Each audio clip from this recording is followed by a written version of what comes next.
Pengertian pemberdayaan komunitas. Nah, untuk menambah pemahaman kamu mengenai pemberdayaan komunitas, tentunya kamu perlu tahu juga kan apa pengertian dari istilah tersebut. Jadi, pemberdayaan komunitas adalah suatu proses atau upaya yang dilakukan untuk meningkatkan kemampuan, partisipasi, dan peran aktif masyarakat dalam menyelesaikan masalah yang dihadapi dan mengembangkan potensi yang ada di lingkungan mereka. Aktivitas ini melibatkan kolaborasi antara berbagai pihak.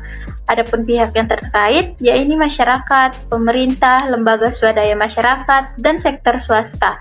Tujuan dari kegiatan ini adalah untuk membangun kapasitas masyarakat dalam mengelola sumber daya dan mengambil keputusan yang berkait dengan kepentingan mereka.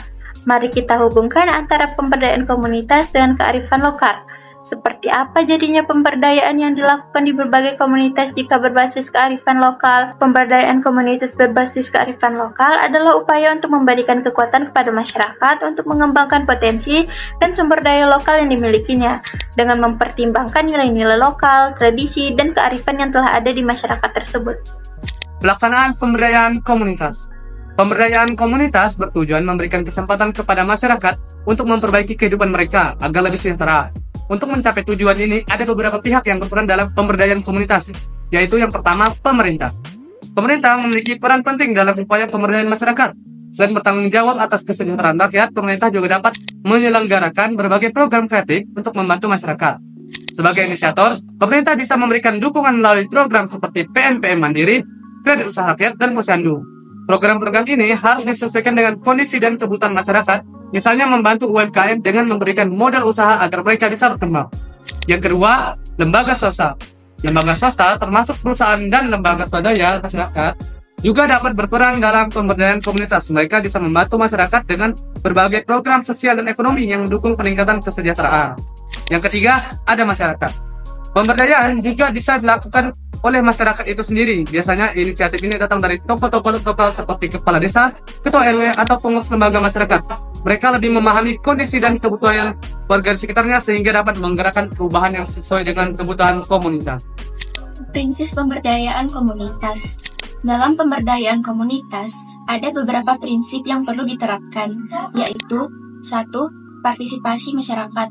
Masyarakat harus berperan aktif dalam perencanaan, pelaksanaan, dan evaluasi program pemberdayaan. Dengan terlibat dalam pengambilan keputusan, hasil pemberdayaan akan lebih efektif. 2. Pemberdayaan masyarakat. Pemberdayaan dilakukan dengan memberikan pengetahuan, keterampilan, dan akses terhadap sumber daya yang diperlukan. Tujuannya agar masyarakat mampu menyelesaikan masalahnya sendiri. 3. Keberlanjutan program. Pemberdayaan harus dirancang dengan baik agar dapat berjalan dalam jangka panjang. Masyarakat juga perlu berperan dalam menjaga keberlanjutan program supaya perubahan yang sudah dicapai tetap bertahan. 4. Keadilan sosial. Setiap orang atau kelompok harus mendapatkan kesempatan yang sama untuk berpartisipasi dan merasakan manfaat dari program pemberdayaan. 5. Kerjasama. Pemberdayaan akan lebih efektif jika ada kerjasama antara pemerintahan, lembaga swadaya, masyarakat, dan masyarakat itu sendiri dalam merancang dan menjalankan program. Strategi pemberdayaan komunitas. Yang pertama, pelaksanaan pemberdayaan harus mempertimbangkan potensi masyarakat. Memanfaatkan potensi masyarakat, pemberdayaan komunitas harus dilakukan dengan melihat potensi yang ada di masyarakat. Artinya, program ini harus menyesuaikan dengan sumber daya yang tersedia, baik itu sumber daya manusia maupun sumber daya alam. Dengan ini, tradisi dan kearifan lokal tetap terjaga. Yang kedua, memberikan pendampingan secara berkelompok. Pemberdayaan akan lebih efektif jika dilakukan secara berkelompok. Dengan bekerja dalam kelompok, masyarakat bisa saling membantu dan saling bekerja sama dalam menjalankan program. Selain itu, mereka juga bisa bersama-sama mencari solusi jika menghadapi masalah selama program berlangsung. Yang ketiga, memberikan pelatihan khusus. Pihak yang menjalankan pemberdayaan sebaiknya memberikan pelatihan sesuai dengan kebutuhan masyarakat. Jika ada permintaan untuk pelatihan di luar program utama, hal itu bisa dipertimbangkan agar lebih sesuai dengan kebutuhan warga. Misalnya, pelatihan menjahit atau budidaya tanaman hias agar keterampilan masyarakat semakin berkembang.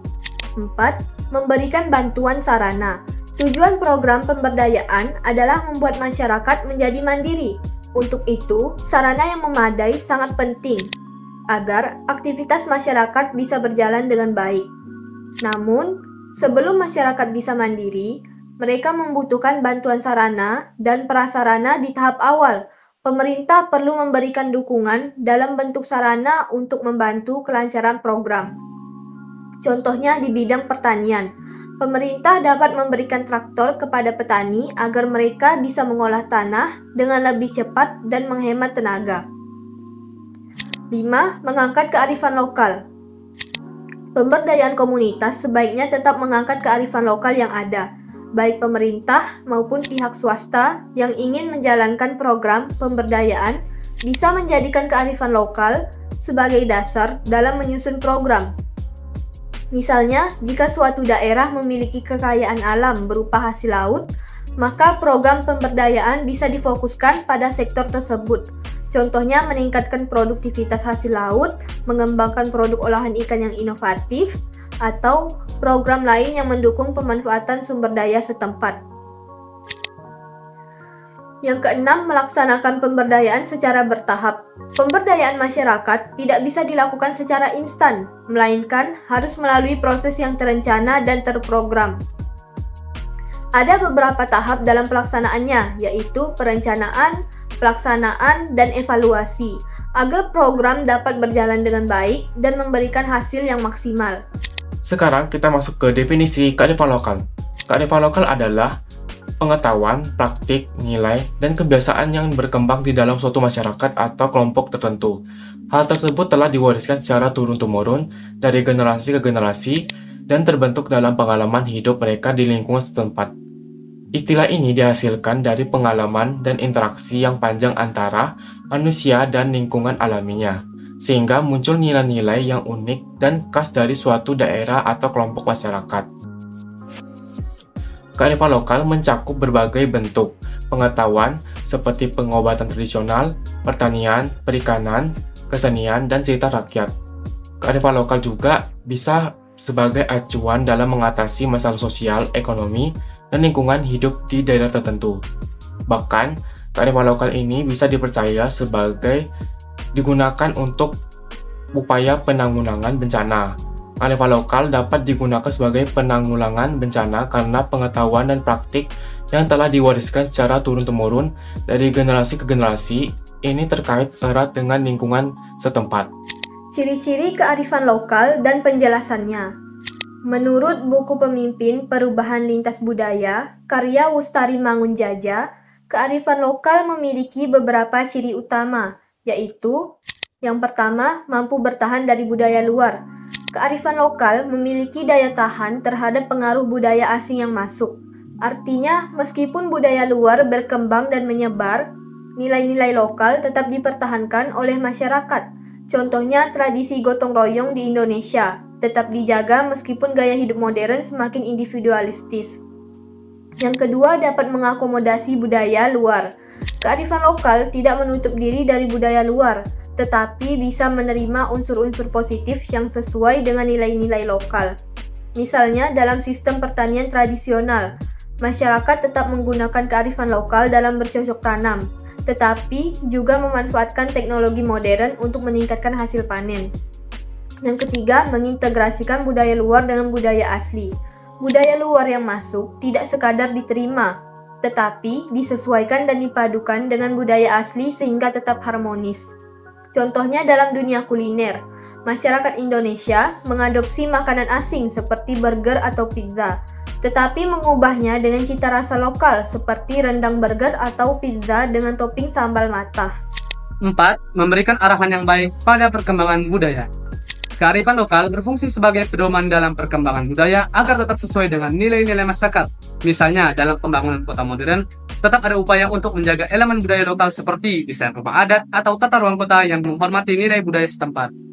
5. Memiliki kemampuan mengendalikan. Kearifan lokal mampu mengontrol perubahan sosial dan budaya agar tidak merusak tatanan yang sudah ada. Dengan adanya kearifan lokal, masyarakat dapat memilah mana budaya yang baik untuk diadopsi dari mana yang tidak sesuai dengan nilai-nilai mereka. Contohnya dalam era digital, Masyarakat tetap menjaga adat istiadat dan sopan santun dalam berkomunikasi meskipun teknologi terus berkembang. Fungsi kearifan lokal. Kearifan lokal dapat ditemukan dalam berbagai bentuk seperti nyanyian, petuah, semboyan, atau kebiasaan yang diwariskan secara turun-temurun dalam masyarakat. Karena bentuknya beragam, fungsinya pun bermacam-macam. Menurut Rapana, 2016 halaman 6, kearifan lokal memiliki beberapa fungsi utama, yaitu 1. Konservasi dan pelestarian sumber daya alam. Kearifan lokal berperan dalam menjaga keseimbangan alam dan lingkungan. Misalnya, dalam beberapa daerah di Indonesia, ada tradisi larangan menebang pohon sembarangan di hutan adat. Tradisi ini membantu menjaga kelestarian alam dan mencegah bencana alam seperti banjir atau tanah longsor. 2. Pengembangan sumber daya manusia. Nilai-nilai kearifan lokal juga berperan dalam membentuk karakter dan keterampilan masyarakat. Contohnya, dalam budaya Jawa ada konsep ungguh-ungguh atau tata krama yang mengajarkan pentingnya sopan santun dan etika dalam kehidupan sehari-hari. Nilai ini membantu membangun sumber daya manusia yang beradab dan memiliki moral yang baik.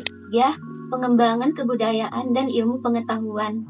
Kearifan lokal turut berkontribusi dalam pengembangan kebudayaan dan ilmu pengetahuan.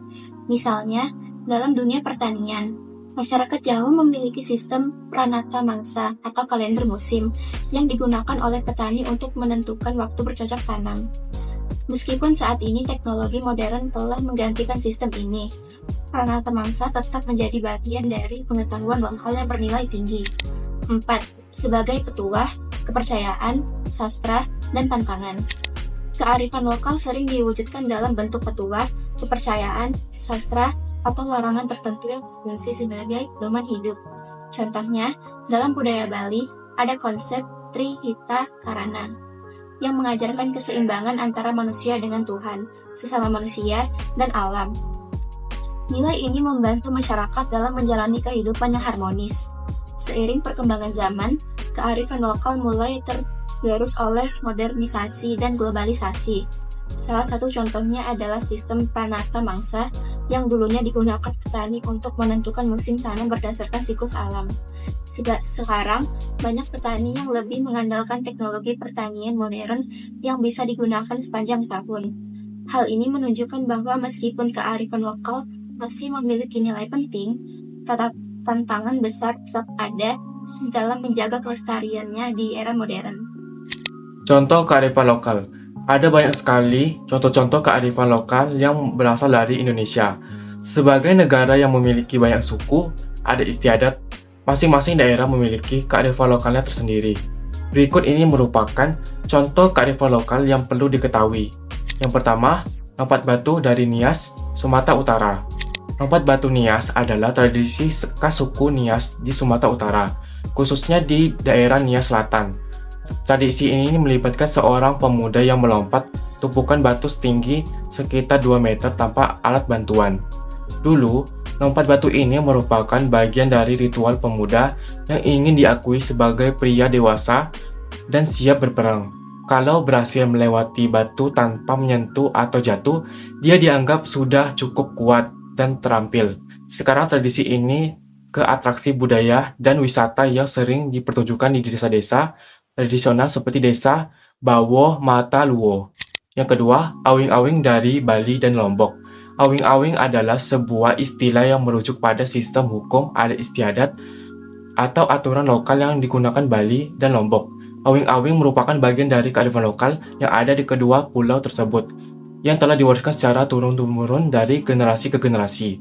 Sistem hukum adat ini berdasarkan pada prinsip kesepakatan bersama antar masyarakat dan para pemimpin adat setempat. Awing-awing digunakan untuk mengatur berbagai aspek kehidupan masyarakat, termasuk pertanian, perikanan, adat istiadat, dan masalah hukum. Awing-awing Bali dan Lombok memiliki beberapa perbedaan dalam penggunaan dan isi aturan yang teratur.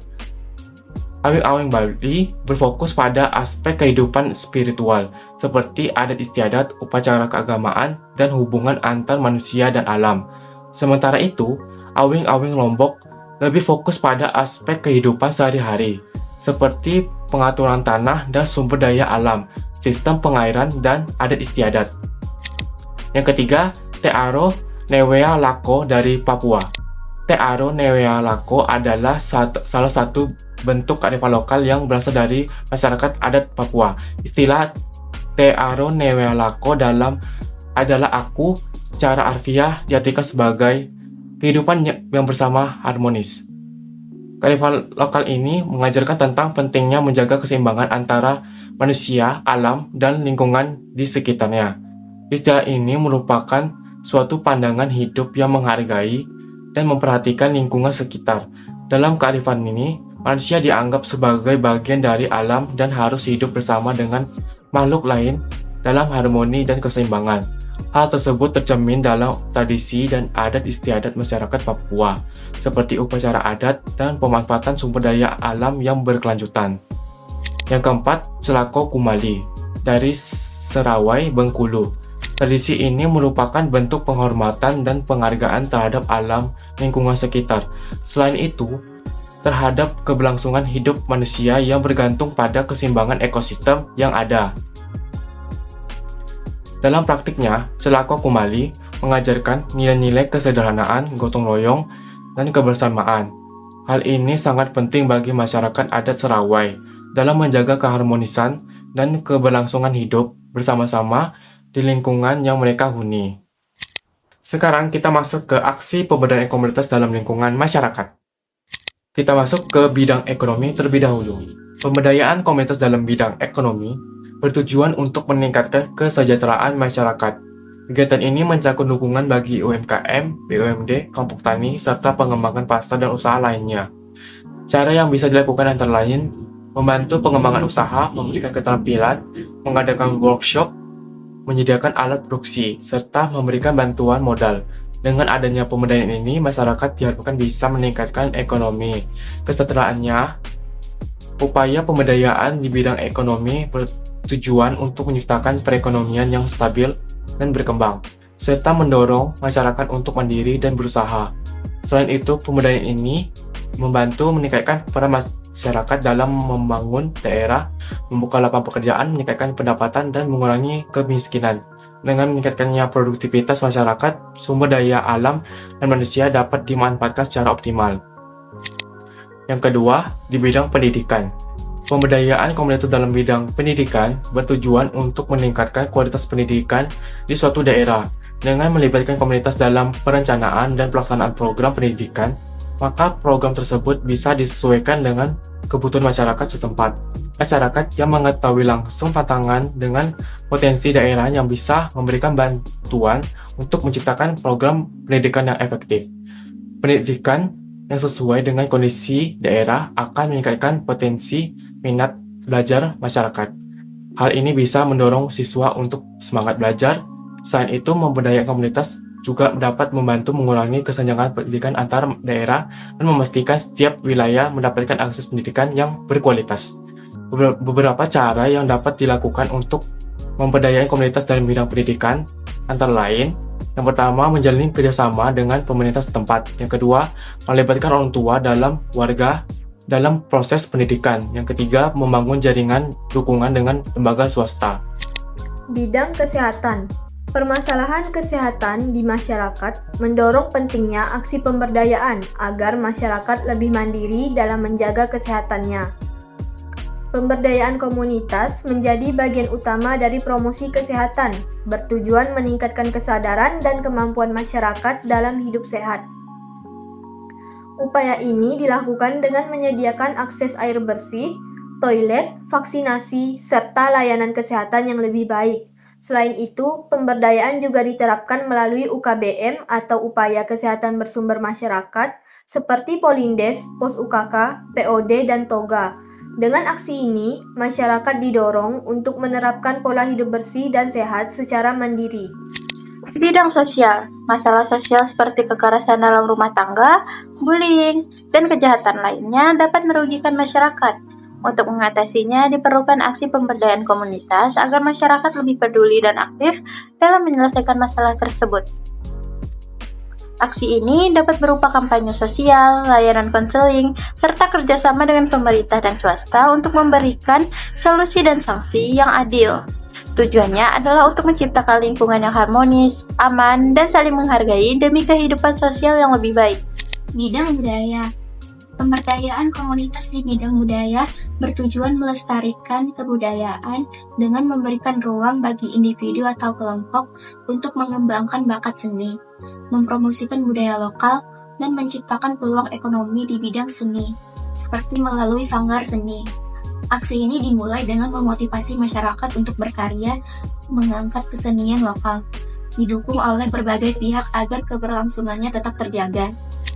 Yang terakhir kita masuk ke tahapan pelaksanaan pemberdayaan komunitas. Umumnya, terdiri dari beberapa langkah agar program dapat berjalan dengan efektif dan mencapai tujuan yang diharapkan. Yang pertama, tahap persiapan. Tahap persiapan merupakan langkah awal sebelum melakukan kegiatan pemberdayaan komunitas. Pada tahap ini, ada dua langkah yang harus dikerjakan, yaitu sebagai berikut. Yang pertama, menyiapkan petugas tenaga pemberdayaan masyarakat yang dituju untuk menyamakan persepsi antar anggota tim sebagai pelaku perubahan. Misalnya, pendekatan yang akan digunakan dalam melakukan pengembangan masyarakat. Penyiapan petugas pemberdayaan masyarakat sangat penting. Tujuannya agar program atau kegiatan pemberdayaan dapat tercapai maksimal. Yang kedua, persiapan lapangan dilakukan untuk memulai kelayakan terhadap daerah yang dijadikan sasaran, baik dilakukan secara formal maupun non-formal. Apabila sudah ditentukan daerahnya, maka petugas harus mengurus perizinan kepada pihak terkait. Di samping itu, petugas harus menjalin kontak dengan para tokoh informal, agar hubungan masyarakat dapat terjalin dengan baik. Yang kedua, tahap pengkajian. Pengajian ini juga penting dilakukan agar efisiensi program dan kegiatan pemberdayaan masyarakat dapat terwujud. Pada tahap ini dilakukan secara individu melalui kelompok-kelompok masyarakat. Dalam hal ini, petugas berusaha melakukan identifikasi mengenai masalah dan sumber daya yang dimiliki pihak yang diberdayakan. Masyarakat juga harus dilibatkan secara aktif agar permasalahan yang keluar berasal dari pandangan mereka sendiri. Petugas hanya memfasilitasi warga masyarakat untuk menyusun prioritas dari permasalahan yang disampaikan. Dengan demikian, program yang dilakukan tidak salah sasaran, artinya sesuai dengan kebutuhan dan potensi yang ada pada masyarakat yang mengikuti aksi pemberdayaan komunitas. Hasil pengajian ini akan ditindaklanjuti pada perencanaan. Tahap perencanaan alternatif program atau kegiatan. Pada tahap ini, petugas sebagai agen perubahan mengajak masyarakat untuk berpikir secara kritis tentang masalah yang dihadapi serta mencari solusi bersama. Dengan keterlibatan masyarakat, diharapkan muncul berbagai alternatif program atau kegiatan yang dapat dilakukan. Setiap alternatif harus mempertimbangkan kelebihan dan kekurangannya agar program yang dipilih menjadi solusi paling efektif dan efisien dalam mencapai tujuan pemberdayaan masyarakat. Tahap pemformalisasian rencana aksi. Pada tahap ini, agen perubahan membantu kelompok merumuskan program dan kegiatan yang akan dijalankan. Selain itu, petugas juga membantu menyusun gagasan mereka agar lebih terstruktur. Jika program membutuhkan pendanaan, gagasan tersebut dapat dibuat dalam bentuk proposal. Dengan begitu, penyandang dana dapat memahami tujuan dan sasaran pemberdayaan masyarakat yang akan dilakukan. Tahap implementasi program atau kegiatan. Dalam pelaksanaan program pemberdayaan masyarakat, peran masyarakat sebagai kader sangat penting untuk menjaga keberlanjutan program. Kerjasama antara petugas dan masyarakat juga diperlukan, karena rencana yang baik tidak selalu berjalan mulus di lapangan. Agar semua peserta memahami tujuan dan sasaran program, sosialisasi perlu dilakukan terlebih dahulu. Dengan begitu, program dapat berjalan lancar tanpa kendala yang berarti. Tahap evaluasi. Evaluasi adalah proses pengawasan program pemberdayaan yang melibatkan warga agar terbentuk sistem pengawasan internal dalam jangka pendek dan komunikasi yang lebih mandiri dalam jangka panjang. Tahap ini bertujuan mengukur keberhasilan program serta mengidentifikasi kendala yang muncul sehingga dapat diperbaiki untuk pemberdayaan. berikutnya. Evaluasi dilakukan melalui A. Mengumpulkan data dan informasi dengan mengenai kegiatan pemberdayaan masyarakat dengan berbagai metode dan teknik yang sesuai indikator dan target yang telah ditetapkan sebelum. B. Analisis data dan informasi kegiatan pemberdayaan dengan berbagai alat dan teknik yang sesuai tujuan dan sasaran yang ditetapkan. C. Pelaporan hasil evaluasi mengenai kegiatan pemberdayaan kepada para stakeholder menggunakan berbagai media sosial sesuai kebutuhan. D. Rekomendasi atau saran perbaikan atas kegiatan pemberdayaan komunitas berdasarkan hasil evaluasi yang telah dilakukan. Tahap terminasi. Tahap terminasi adalah proses mengakhiri hubungan formal antara agen perubahan dan komunitas yang telah diberdayakan. Pada tahap ini, program dihentikan karena masyarakat diharapkan sudah mampu mengelola kehidupannya secara mandiri. Melalui ilmu dan keterampilan yang diperoleh selama pemberdayaan, masyarakat dapat terus berkembang tanpa bergantung pada pihak luar. Mereka juga diharapkan dapat menjaga kesejahteraan diri dan keluarganya serta menerapkan pola hidup yang lebih baik secara berkelanjutan.